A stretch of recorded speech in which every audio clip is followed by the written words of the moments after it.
Gracias a Rosa y a Jorge por invitarme a presentar el plan. Voy a tratar de ser breve, primero porque me lo pidió Patricia, que es la que manda acá, y aparte porque ya la Ciudad de Buenos Aires, con Jorge y con el Ministerio de Cultura, estuvimos presentes. En principio, digamos, la idea es presentarles el Plan Estratégico Participativo Cultural Buenos Aires 2035, que realizó el Consejo de Planeamiento Estratégico.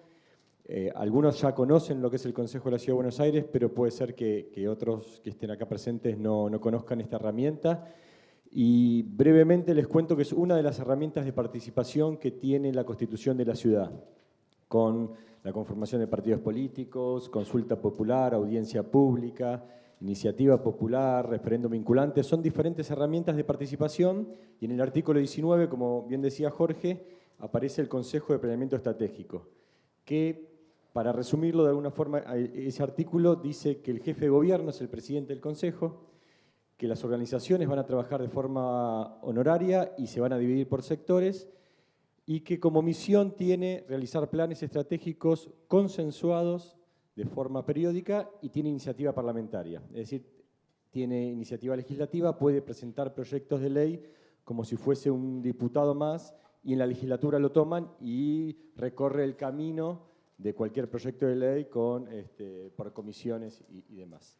Hoy son 204 organizaciones, el Consejo, que hay colegios profesionales, consejos profesionales, de arquitectos, ingenieros, abogados, escribanos, universidades, son 11 universidades, la UBA, la Universidad de Itela, la Universidad de San Martín, digamos, hay de 11 privadas y públicas, nacionales también.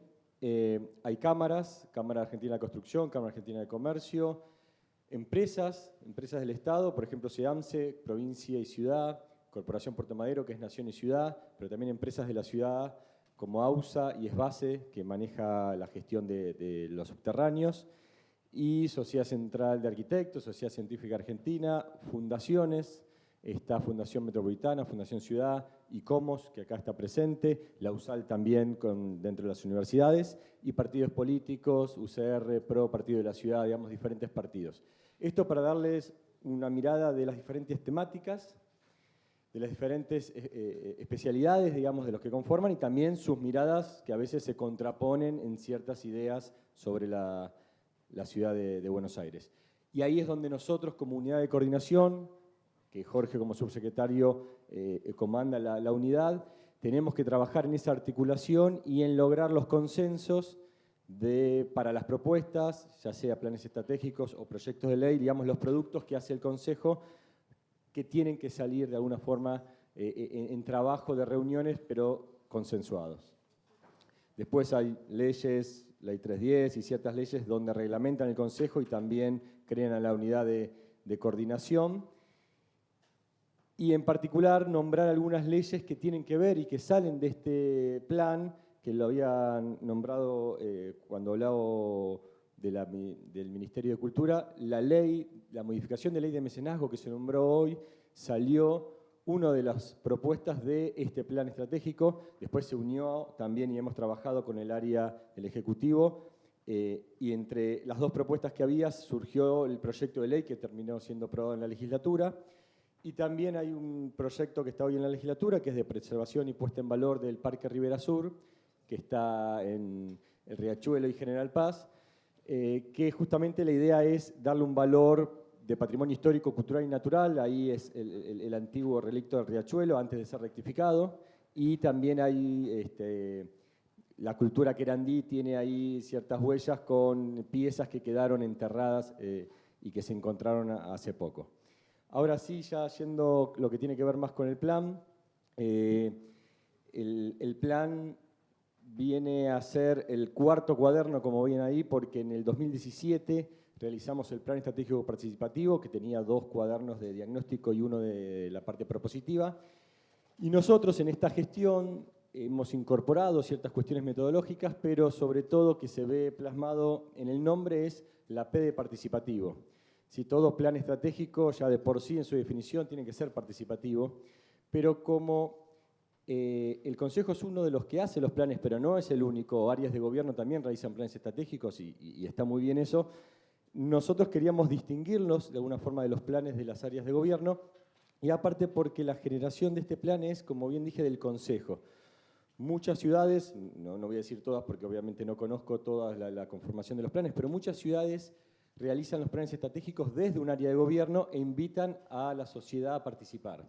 En este caso es totalmente diferente. Las organizaciones de la sociedad civil son las que generan el plan e invitan a diferentes áreas de gobierno, según la temática, a poder intercambiar aportes y opiniones. Por eso es que quisimos destacar el Plan Estratégico Participativo, digamos la segunda P en el nombre de los planes. En relación a eso, a fin del año pasado, después de un proceso de todo el año, terminamos desarrollando el Plan Estratégico Participativo Cultural Buenos Aires 2035 y, como bien se ve, ahí tiene que ver más que nada con talleres y reuniones. En ese momento eran 197 organizaciones, se realizaron 52 reuniones y es parte de esta metodología. Nosotros trabajamos por dimensiones, son 7, dimensión institucional, social, económica, física, metropolitana, género y un grupo de trabajo de discapacidad. Y en esas reuniones que se juntan mínimamente, mínimo una vez por mes, a veces más reuniones, se trabajan las temáticas de los proyectos de ley y en particular del plan estratégico que estemos trabajando en ese momento. También hay reuniones de comité ejecutivo, una vez por mes en la legislatura, y también hay reuniones interdimensiones, que son estos talleres donde van todas las organizaciones del COPE de todas las dimensiones e intercambian en diferentes mesas, a veces tienen que ver con temáticas, a veces justamente las mezclamos para que haya un producto más rico, pero en esas reuniones, talleres interdimensiones es donde se genera la mayor cantidad de trabajo.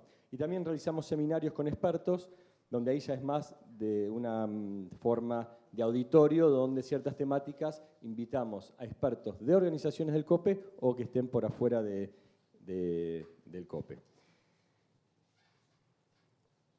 ¿Qué pasa?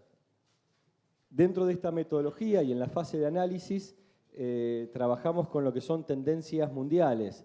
Ahí vemos lo que está desarrollándose en el mundo, tomamos mucha, ahí sí, data de experiencias de otras ciudades y también en particular en la región. Ahí aparecen un montón de las tendencias para marcar algunas de acá a 20, 30 años de liderazgo de la mujer, empoderamiento ciudadano, automatización del trabajo, economía naranja, cambio climático, digamos, todo esto que uno cuando empieza a estudiar y a ver qué es lo que va a pasar, empiezan a surgir. Elegimos algunas y sobre todo la que está abajo, que es el poder de la cultura como recurso estratégico para el desarrollo sostenible. Es algo que también, como decía Vivi, digamos, si escuchábamos a Rosa, a Paul, a Vivi, digamos, varias de las presentaciones tienen ese común de empoderar de alguna forma la cultura para lograr el desarrollo sostenible, los ODS y la Agenda 2030.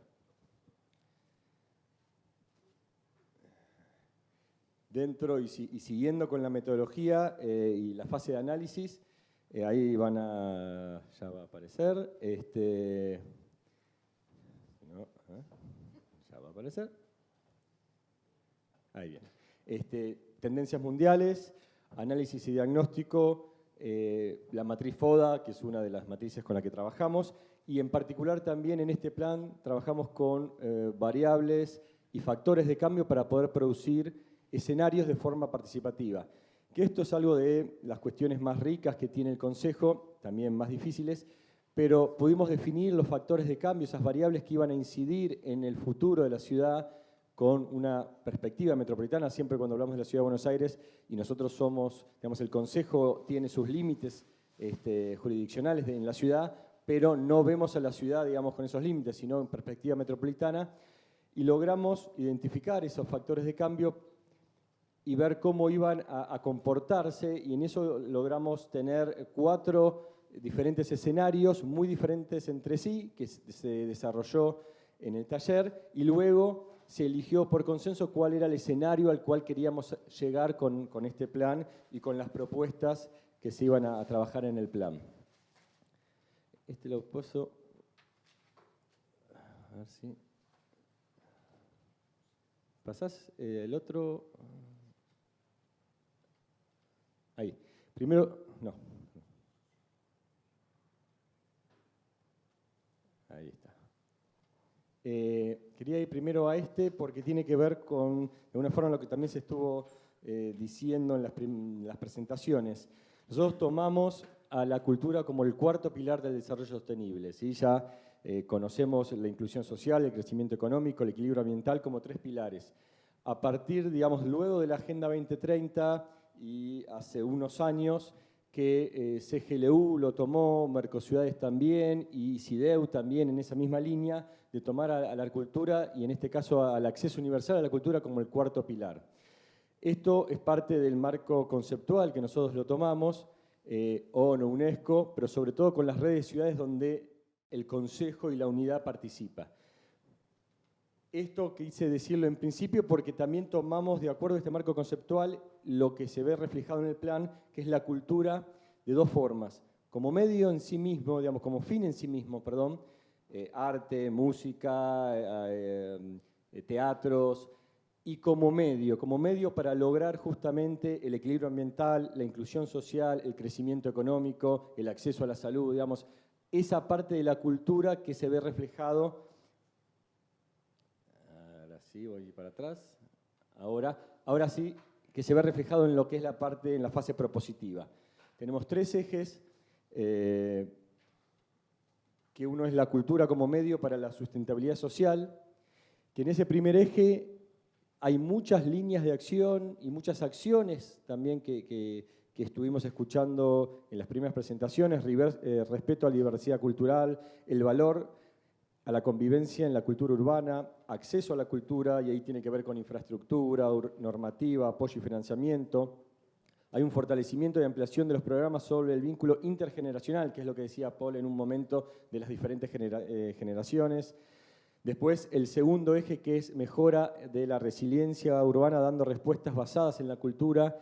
Ese es un eje que tiene que ver mucho con la cultura y el ambiente para lograr el desarrollo sostenible. Ahí se habla de la accesibilidad física a los espacios de la cultura, el arte público, algo que mostró Vivi antes, identidad barrial, preservación y protección del patrimonio. Y el tercer eje, la cultura como en la gestión para el desarrollo sostenible, habla más de incentivos fiscales y crediticios, industrias culturales, el turismo cultural sostenible, también que lo hemos escuchado antes, educación, visión metropolitana y la cultura para el desarrollo ahí económico y social, digamos, tomarla como medio para lograr el desarrollo sostenible. Y bueno, ahí dice 13 lineamientos, 50 acciones, metas, indicadores. Esto es otra de las cosas también que hemos cambiado en esta gestión con los planes estratégicos que hace el Consejo. Incorporamos metas, indicadores y proyectos. Antes los planes tenían ejes, lineamientos, pero no se podía después evaluar y medir cómo fue el resultado. Digamos, nosotros a partir del Plan Estratégico Participativo Buenos Aires 2035, el anterior y ya incorporamos esas medidas para poder evaluarlo y también son al 2035. Nosotros consideramos que cada 2 años tendríamos que poder evaluarlo, monitorearlo y evaluarlo para modificarlo y que sea un plan dinámico. Y en particular, lo que tiene que ver con los ODS, la cultura, por eso es que CIDEU, Mercociudades, CGLU trabajan con la cultura como el cuarto pilar, porque ninguno de ese habla de la cultura, ¿no? Ninguno de ese tiene el nombre de cultura en su título.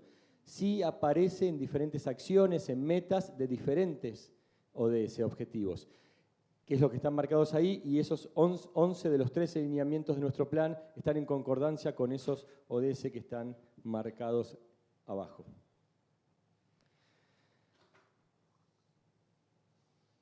No, ya lo pasamos. Y después, bueno, ahora sí el resultado a grandes rasgos del plan tiene que ver con diversidad, colectividades, digamos, por dónde nosotros circulamos y las propuestas tienen que ver con todos estos nombres de integración cultural metropolitana. Nosotros tenemos un tema metropolitano acá muy importante porque somos toda una misma unidad, pero ya saben, con jurisdicciones diferentes y a veces es complejo el trabajo, tener esa visión, la cultura de género y sobre todo el acceso equitativo a la cultura como resultado, digamos, de todas las propuestas, la sumatoria de ejes, lineamientos y propuestas, tenemos que lograr ese cuarto pilar del desarrollo sostenible y nosotros con nuestros proyectos, como dije, más allá de tener un plan y que esté, digamos, en un libro concreto y en PDF para poder verlo y leerlo y justamente compartirlo. Luego de este plan, varios proyectos terminan siendo proyectos de ley, ¿no? Como dije, la ley de modificación de mecenazgo surge de este plan, la ley de preservación del Parque Rivera Sur surge del plan, así que tanto a nivel legislativo con proyecto de ley como diferentes áreas de gobierno, sobre todo de cultura y convivencia, toman propuestas del Consejo que justamente, podría haber dicho al principio, lo digo al final, es un consejo consultivo. Esa es la forma, digamos, ese es el alma del consejo, que sea consultivo para áreas de gobierno y también para diputados, legisladores de la ciudad. Bueno, eso es todo.